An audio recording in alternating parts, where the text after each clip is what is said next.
JoeLumb album review every Monday right here on this channel. In the past, I reviewed the first three Queensryche albums, The Warning, Rage for Order, and Operation Mindcrime. This fall marks the 35th anniversary of Queensryche's most commercially successful record, Empire. Following the tour in support of Operation Mindcrime, Queensryche began writing songs for what would become Empire in like early 1990, if I had to guess. While Operation Mindcrime was a concept album that pushed the boundaries of storytelling in rock music, which earned them critical acclaim and a dedicated fan base, with the songs written, rehearsed, and demoed, they entered Vancouver studios in Vancouver, British Columbia, Canada, with producer Peter Collins once again at the helm to begin recording.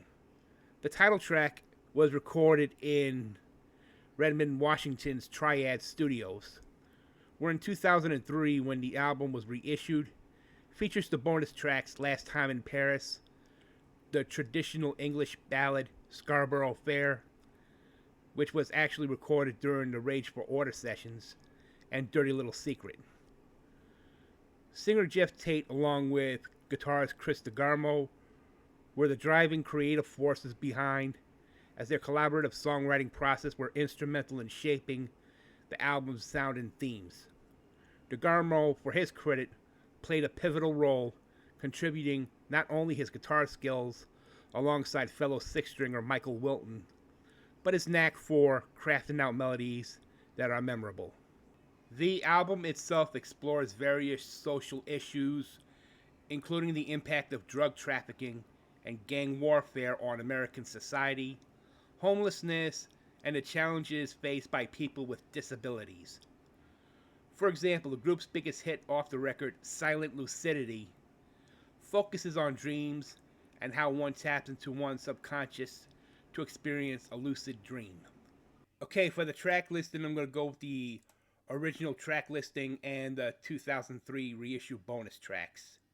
Best I Can, written by Chris DeGarmo, clocks in at 5:30. The Thin Line, written by DeGarmo, Jeff Tate, and Michael Wilton, clocks in at 5:42. Jet City Woman, written by DeGarmo and Tate, clocks in at 5:20. Della Brown, written by DeGarmo, Scott Rockenfield, and Jeff Tate, clocks in at 7:04. Another Rainy Night Without You, written by Chris DeGarmo, Eddie Jackson, and Jeff Tate, clocks in at 4:44. The title track, Empire, written by Jeff Tate and Michael Wilton, clocks in at 5:07. Resistance, written by Tate and Wilton, clocks in at 4:47. Silent Lucidity, written by Chris DeGarmo, clocks in at 5:45.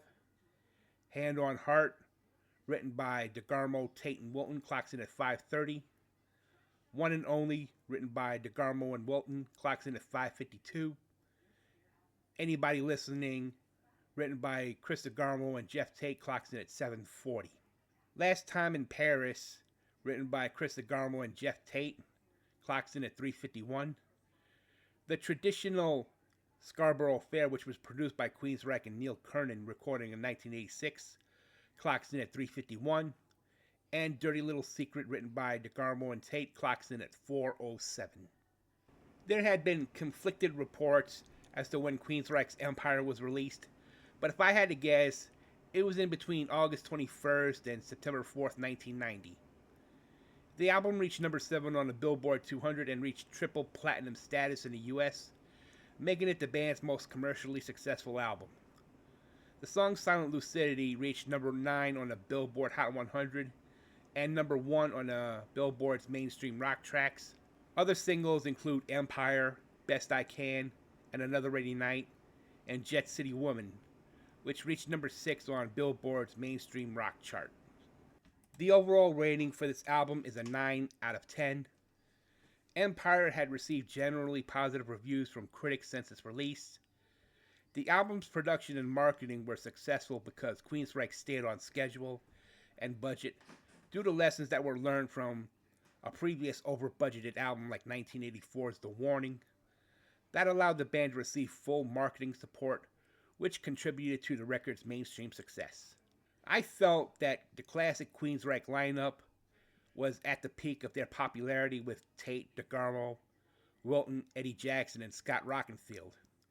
To me, DeGarmo and Wilton are in the top 10 guitar playing duos of all time, alongside Dave Murray and Adrian Smith of Iron Maiden, and KK Downing and Glenn Tipton of Judas Priest. Jeff Tate's vocal range was firing on all cylinders. Scott Rockenfield is an underrated drummer. His style was so unique, which set him apart from other drummers out there. Same thing with Eddie Jackson when it came to the bass. And thanks for creating the bass intro for Jet City Woman, by the way.